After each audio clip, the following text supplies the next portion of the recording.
welcome to the first OCRC seminar of our Trinity Term 2024. My name is Anthony Benny and I'm the Director of the Oxford Centre for Religion and Culture, and you are welcome. Those in the room and those of you who are joining us remotely. We've had our usual fun and games with technology, but thanks to the expertise of our assistant Fiona, who has been able to put this right, we are here and able to join you in person. So without further ado, our speaker this evening is Dr. Matt Beech, who is a leader in politics at Hull University. And he is a good friend. We've had a wonderful afternoon actually catching up on all things political. We have both how to put it, so fellow travellers with the Labour Party, but we've often been more often out of it than in it, as we join and leave at those points. We won't say any more than that, except that this evening his topic is God, Marxism and the Culture Wars, recovering liberalism. So Matt, Thank you, Anthony.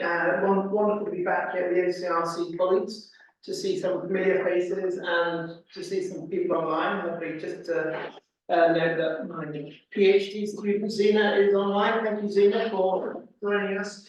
Wonderful to be back. Great to be here with my friend Anthony, Professor Anthony Reddy. Look forward to celebrating with him this evening over dinner, celebrating his professorship. Wonderful, delighted about that. So, friends, the paper I'm going to give tonight has been accepted in an edited volume by Philip Blond and Daniel Pitt.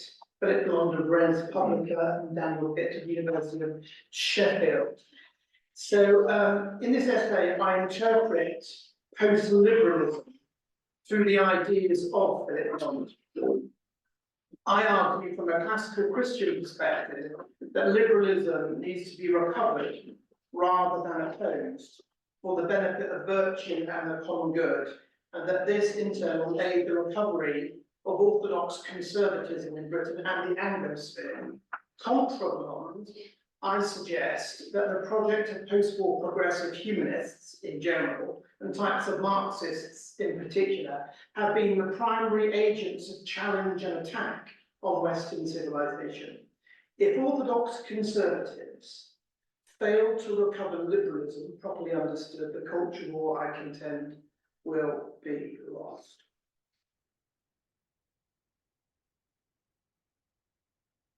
Post-liberalism is a slippery concept, whereas liberalism itself is widely known as one of the great traditions of political thought, and arguably the mother of the modern West.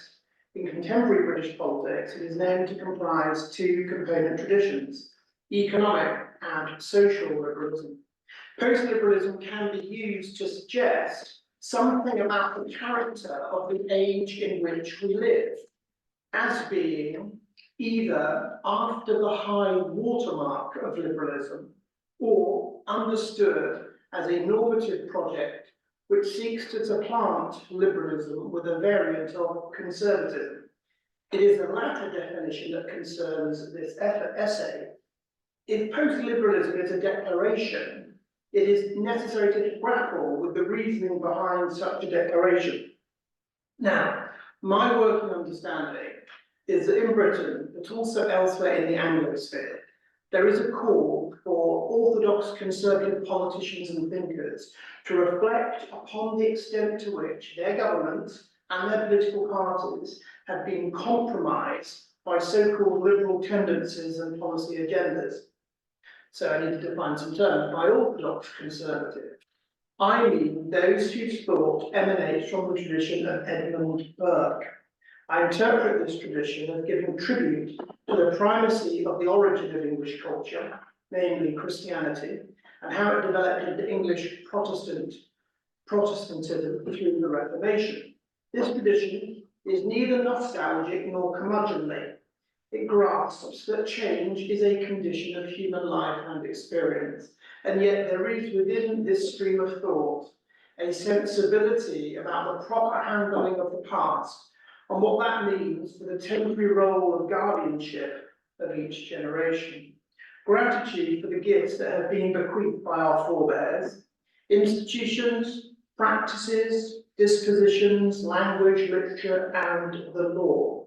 Put simply, the material that shapes a nation. Orthodox conservatism opposes both socialism and libertarianism in equal measure, seeing the narcissism of self-will in both political projects. It has a deeper connection to liberalism, but the family relationship is strained in critical places. As for Marxism and fascism, they are regarded as aliens, and hostile ones at that. The charges against orthodox conservatives are for the socialist and the libertarian parallels.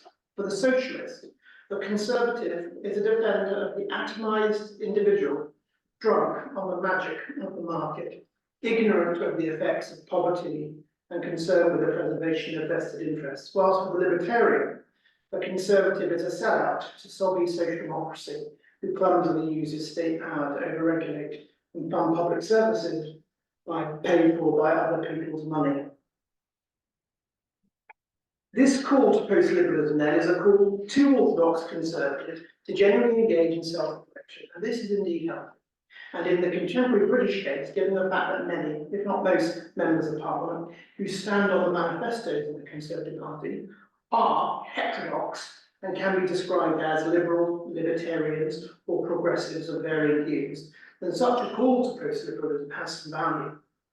Whilst the Conservative Party is necessarily a broad church comprising a plurality of intellectual traditions, orthodox conservatives within and without the party ought to be concerned with the influence of when their tradition declines within a great party of state. Moreover, for 5 years, from 2010, as we all know, the Conservative Party was in full coalition government with the Liberal Democrats, and it oversaw distinctively liberal reforms in the political economy, shrinking the size of the central state, austerity, cutting welfare budgets, for example, which is an absolute central plank of economic liberalism, but also liberalism in social affairs with the passage of gay marriage. Given this ideational policy context, the direct declaration for a post-liberalism by these orthodox conservatives is not unreasonable. But how conservatives meaningfully extricate themselves and their party from the broad political tradition of liberalism or liberalisms is an entirely different question. It is made more problematic, friends, I contend, by a simple observation, which is that the liberal tradition houses great treasures as well as trash. Christianity, liberalism, and Western civilization. The problem with the notion of post-liberalism is partly one of definition and partly one of emphasis. What I mean by this is, if liberalism is restricted to the economic doctrines of free markets, the minimal state, modest regulation and competition, and social liberalism restricted to ethical warrant in spheres of consensual adult appetites and relationships, if you will, a form of non-discrimination and non-interference, then it is, I believe, simple to define and reasonably achievable to apprehend as a given tradition. Once identified, one can engage in critique and in turn propose counter perspectives. And for the purpose of the project that this book is part of, orthodox conservative counter perspectives.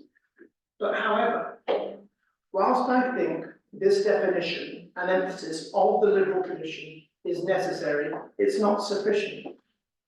Why not?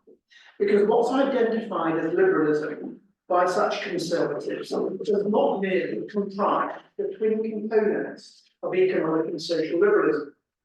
In fact, liberalism's ontological starting point emerges out of the Christian presupposition of the equal moral worth of each human being. Christian thought explains this through the idea of imago Dei, the image of God, that the apotheosis of God's creations are humans, and every human is an image bearer. But slightly differently, that all people bear the Maker's mark and possess something of his dignity. From this theological source flows the belief in the inherent equal value of each human life. When one reads the intellectual history of the West, which starts with ancient Greece but is swiftly supplanted by Christianity and its holy scriptures, one sees gradually crystallizing the centerpiece of its thought, the incarnate life, death, burial, resurrection, and ascension of the Messiah, Jesus Christ. The West, therefore, as a civilization, is predicated on the gospel. This story is of a person. Well, to be precise, it is the story of the person, story of sacrifice and of redemption, once for all who will believe. The Holy Scriptures give the world the story of creation and the fall of man, divine rescue, sacrifice, redemption, commission, judgment, and recreation. Amongst these truths is the idea of the primacy of the equal worth of the individual human being. Our creaturely uniqueness evincing the spark of the divine. And what is more, though hostile resistance, discrimination, war, and persecution is frequent in the human condition, this idea incrementally is recognized by civil authorities, monarchs, and empires, gradually, bit by bit, through 2,000 years of Christendom. This metaphysical understanding in Christian thought surfaces upstream with St. Paul, then flows through the Apostolic Fathers, deepens in the work of St. Augustine, down through the scholasticism of the Middle Ages to the lake of thought that is St. Thomas Aquinas, and meanders into the canon lawyers and floods the many plains of the Reformation in the wide basin of Protestantism, from where it irrigates tributaries of political thought in the 17th century, including, but not limited to, Germany, Switzerland, France, the Netherlands, Scotland, and England. It must be said that though liberalism was the first political ideology to possess this beautiful, good, and true realization, it is not alone in doing so. Conservatism does too. This, for example, is evident in the words of Roger Scruton, appraising the significance of T.S. Eliot as the preeminent conservative thinker of the 20th century, marrying faith to modernity. And I quote, "To rediscover our religion is not to rise free from the temporal order. It is not to deny history and corruption in order to contemplate time as truth. On the contrary, it is to enter more deeply into history, so as to find in the merely transitory the mark and the sign of that which never passes. It is to discover the point of intersection of the timeless with time, which is, according to four quartets, the occupation of the saint." I think you can tell in that quote of Scruton, considering the ideas and the thought of Eliot, you can see Scruton's Hegelian roots, understanding history as the main agent in the human condition, in the way that we'll get to later on. For Marx and the Marxists, that agent becomes economic forces as opposed to the force of history itself. Whilst liberalism and conservatism therefore are different and counterposing, their starting points are the same because they are in effect Christian traditions. Perhaps it might be better to say that in Western forms, liberalism and conservatism are part of the political thought and practice of Christendom. Problems, very serious problems, occur when Christian thought is divested from such traditions. In the wake of the dominance of the spirit of anti-Christian liberalism, I would argue, better explained as progressive humanism, in the middle decades of the 20th century, individual and social practices were reformed ostensibly upon liberative foundations. Such liberation, often, but not exclusively, in the campaigns of the New Left, yielded the assault on holy matrimony, the emergence of radical feminism, the curse of abortion. The formal decision-making of British society was initiated by a small proportion of progressive humanists within and without Parliament. At times, such voices of reform came from so-called shepherds and progressive theologians. And when scrutinised closely, this spirit of progressive humanism resembled the loan shark pushing a payday loan to a fall, weak-minded enough to buy an unnecessary product, self-realisation. This product, gleefully sold by the loan shark, deploying the live small costs, was like all usury, nothing more than a bad debt, a bad bargain for generations of Britons to come.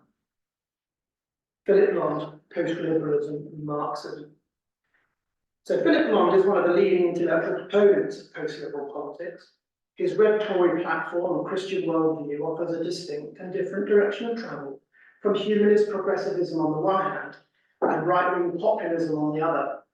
And in one review article, Blond explicitly calls for a post-liberal Catholic social teaching to fill the ideational and policy void left by liberalism. He argues, and I quote, "The Catholic Church must return to the political fray, not as a chaplain to the left or the right, but as the herald of a new order."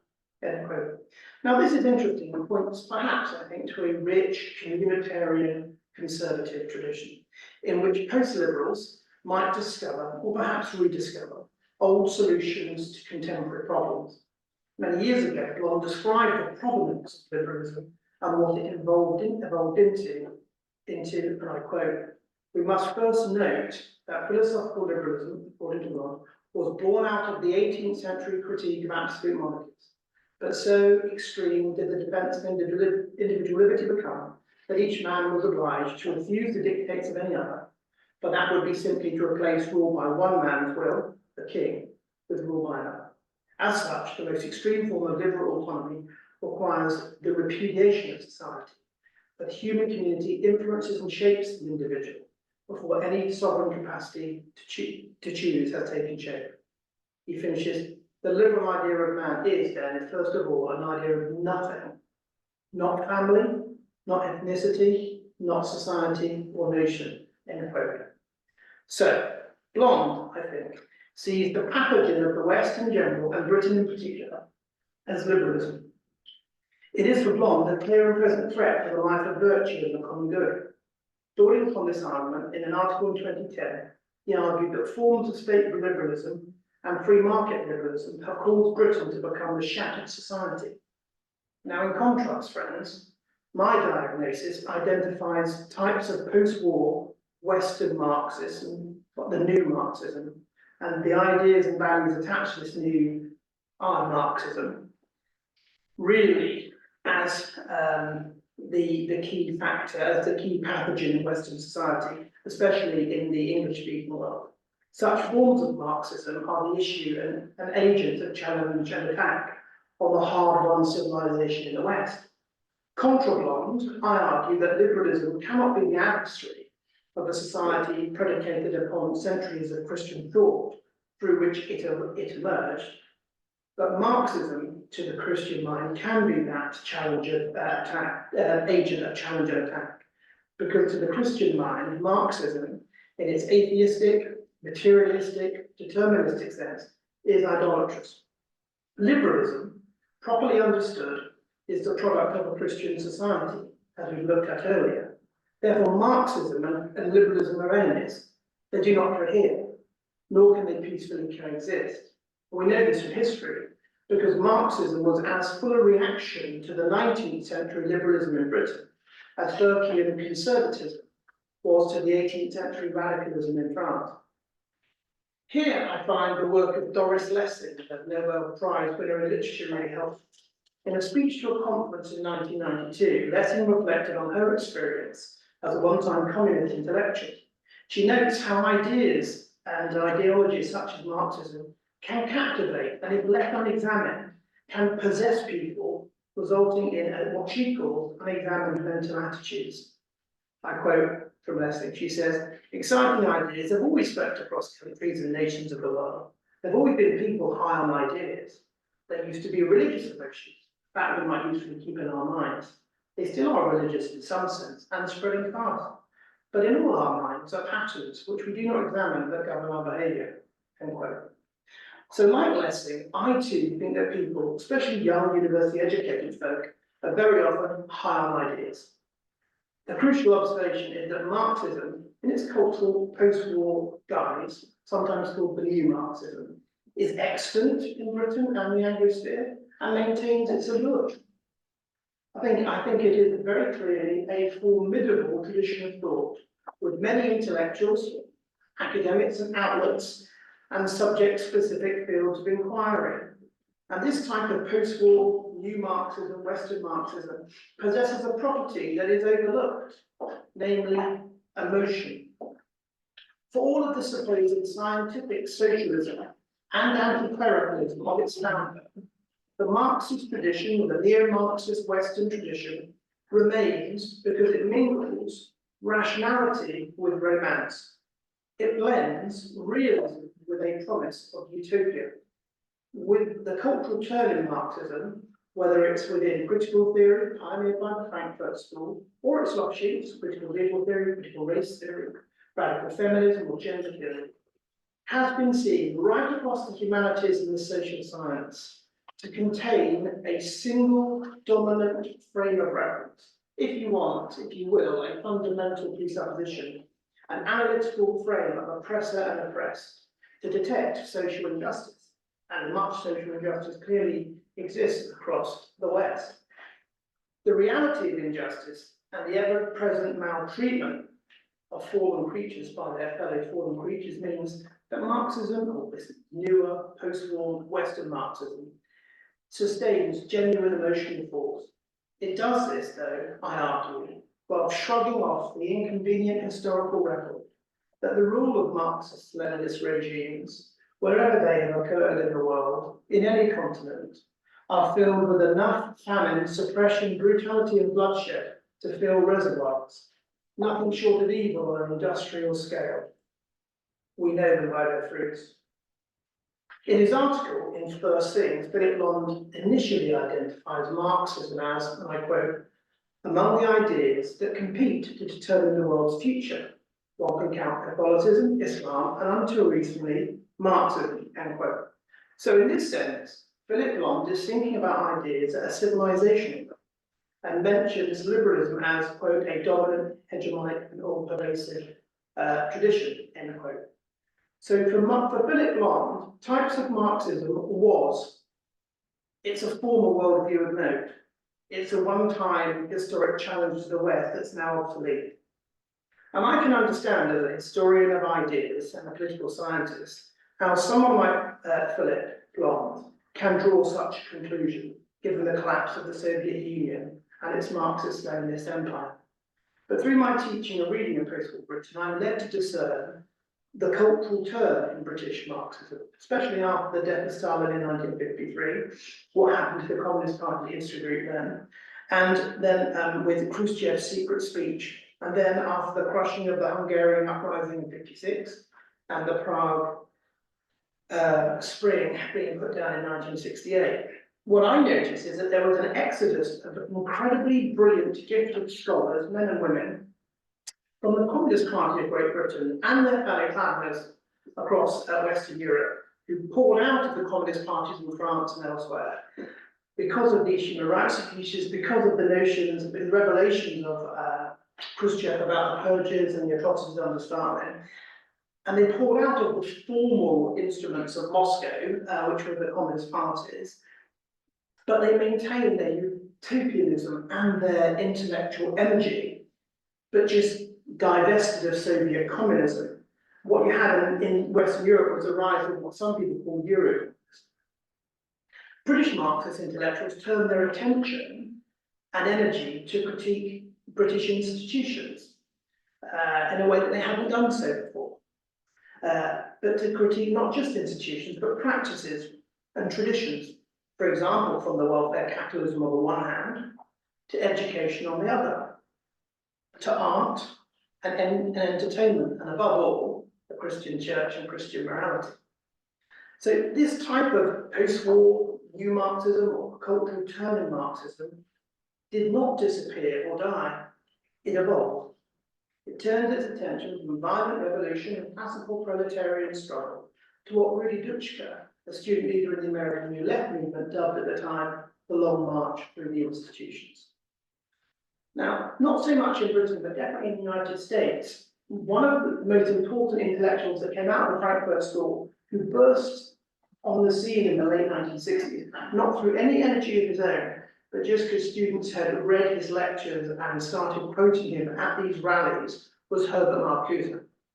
And Marcuse argued at the time, in the late 1960s, that universities, both established and new, were the essential institutions for counter-revolution. For Marcuse, the universities have kind of replaced the trade unions as the key unit of change at the vanguard of politics. I just want to quote from Marxism here. I've stressed the key role which universities play in the present period, it's talking in the late 60s. They can still function as institutions for the training of counter-cadres. The restructuring necessary for the attainment of this goal means more than decisive student participation and non-authoritarian learning. Making the university relevant for today and tomorrow means instead presenting the facts and forces that made civilization what it is today and what it could be tomorrow. And that is political education. The history indeed repeats itself. It is this repetition of domination and submission that must be halted. And halting it presupposes knowledge of its genesis and of the ways in which it is produced. Critical thinking, end quote.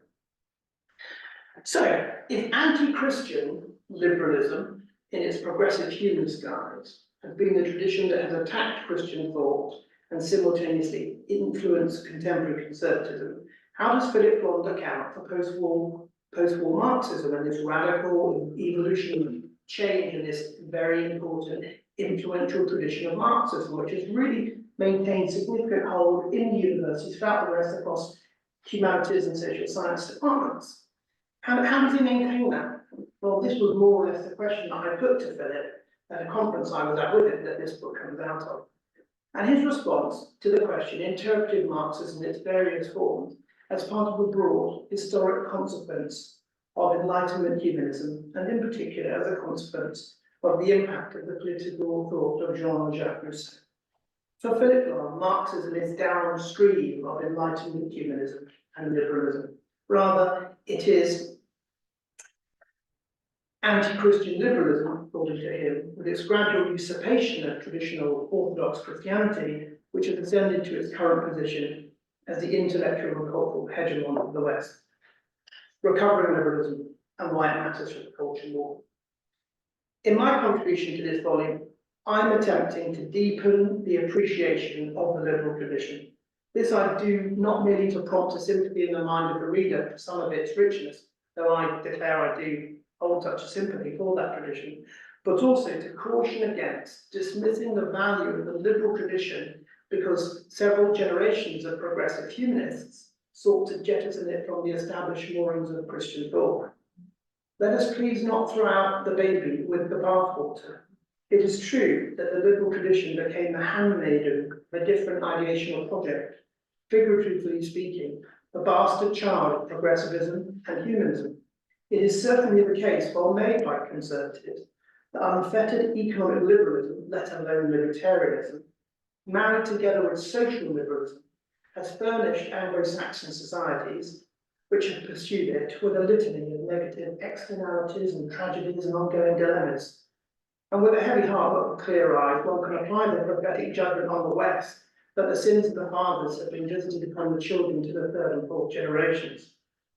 So numerous, friends, are such consequences in British society, they're almost too vast to map and measure. Not that there appears to be much public appetite to undertake such an audit of morality. And the conscience of so-called bishops in the established church is more concerned with affirming a form of progressive humanist left than, in my ability, with godliness or humility. So here's the crux of the matter.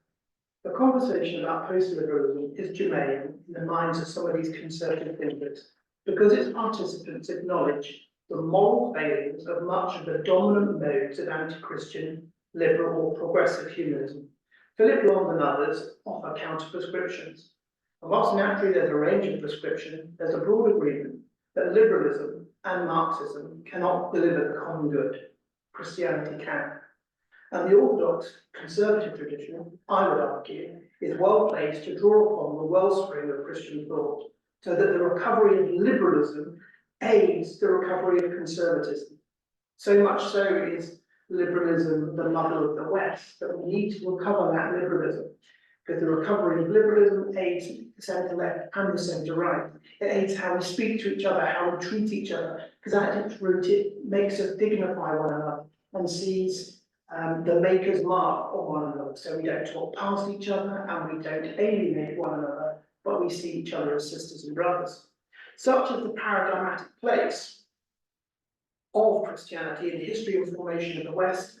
A little intellectual archaeology will expose, I believe, troves of cultural riches available to use and invest in our present age, and we're in great need of those. There is such a requirement for such riches. If we comprehend the conversation about the need for post-liberalism as a means to engage effectively in the culture war, it may cast light on the need to recover liberalism properly understood. So I think the Conservatives and their allies, without recovering liberalism and expressing its Christian foundations, it's likely that this culture war will grind on. The left will be victors in certain spheres, and the right will fight a rearguard action in certain places. And identity politics will drag on, and people will still talk past each other, and the level of public debate will go lower and lower in this country rather than being raised up. And whilst I do not know the extent to which the culture war can be won, or whether an armistice is possible, I remain convinced, this is going back to the point that I do put my hand up and I want to recover and retain some of the richness of the liberal tradition. I remain convinced that how the war is waged matters as much as the outcome of the war itself. By seeking to dignify one's adversaries and seeing in their creative endeavour and in their disagreements a distant family resemblance, the ultimate peace can be kept. This is really important for societies that are traditionally quite settled and constitutionally well governed. The culture war can be maintained as a conflict involving argumentation about principles, about vision, moral presuppositions, and above all, words, rather than violence. But aren't words violent, some might say? Well, they can indeed be harmful and hateful, but they remain in a different category. If that category is merged or blurred or allowed to bleed into one another, the culture war, I feel, soon cease to be in the realm of ideas and values alone. Hence the urgent need to recover liberalism, to recover something of the story of ourselves, the fundament of our shared nature. There exists some common territory between my position and that of Philip Blond. We have overlapping theological and some political convictions. For example, he once quoted that British politics would be best served by, and I quote, a civil state, a moralised market, and an associative society. Well, if that was possible, I wouldn't have much of a problem with that. But despite some personal influence that he had, when he was advising David Cameron in the early days of the Cameron-led government, his suggestions for a more communitarian term fell on deaf ears, and I'm frankly not surprised, because I don't think that government really was interested at all in communitarian politics, really, if I'm being honest. It was much more a thoroughly going economic and social liberal endeavour. And this verdict holds, I think, actually for most conservative politicians that we've had for the last 14 years. I don't think there's been very much that's especially orthodox conservative about it. If you look at the issues of market and the issues of austerity and radical liberal agendas in the social sphere, I think most orthodox conservatives would agree with that. Part of the issue is to fully realise that state managers, I think, quite frankly, and economic managers, whether they're in a Conservative Party, a Liberal Party or a Labour Party, operate in very particular environments and ecosystems removed from the mass of people. One can't do without the state and one can't do without the market, and I do think pragmatic reforms are possible. But what I'm convinced about is that neither the state or the market or government is the author of virtue and the common good. Such a noble and weighty burden is assigned to us all. It's assigned to the civil association of citizens. So, as I finish, orthodox conservatives have much hard thinking to do to formulate mitigations, persuade supporters, and more crucially convince the British public that a meaningful prescription exists to recover that which was lost and to conserve the things of greatest worth. This is not the task for the futurist or for the pseudo-religious seer. Rather, it's a task of like-minded people to contend for the permanent things in the modern era, to make a fresh case to cherish those traditions and institutions and morals which preserve virtue and the common good, understood in the classical Christian sense, and to do this for the benefit of generations to come, whether those generations be humanist, different religious minorities, or confessional Christians. Here, I think, Edmund Burke is instructive. Quote, people will not look forward to posterity who never look backwards to their ancestors, Besides, the people of England well know that the idea of inheritance furnishes a sure principle of conservation and a sure principle of transmission, without at all excluding a principle of improvement. Due to the grace of memory, we can read, recall, and reapply stories within this Western liberal tradition. Canonical stories are the best stories. They're central to the culture of the West and to the beliefs and practices which they help sustain. Therefore, canonical stories, I think, can help us understand our culture and what it means to be part of that culture, as Matthew Arnold famously said. But this, I think, is where conservatives have some kind of advantage, orthodox conservatives, that is, because possessing a reverence for what's been thought and known and historical disposition means not being coy about such learning from the best of one's past and being thereby fitted with a sort of requisite confidence. I think this is really necessary if people are to move beyond quick fix solutions such as more state or more market. I think what the Conservatives need to do, contra Philip Bond, what Conservatives, not just the Conservative Party, but instinctive orthodox Conservatives need to do contra Philip, is not to disdain liberalism, but actually is to recover liberalism, to see that liberalism is at the fundament of the shared political tradition of the West and in the Anglosphere, and that liberalism and conservatism, and I would put social democracy to some extent as coming out of a radical liberal tradition, in that kind of, those suite of ideas and traditions are in effect Christian traditions, certainly not fascism and Marxism, and I would make a case, not more robust socialism or libertarianism for the reasons I set out. But what people should, thought leaders on the centre right mustn't do, I think, is to point at liberalism as the main cause of challenge and attack. And rather, they should take much more seriously post-war Western Marxism, the new turn in Marxism, and understand those traditions as ideas as profoundly antithetical to the Christian mind. Thanks very much.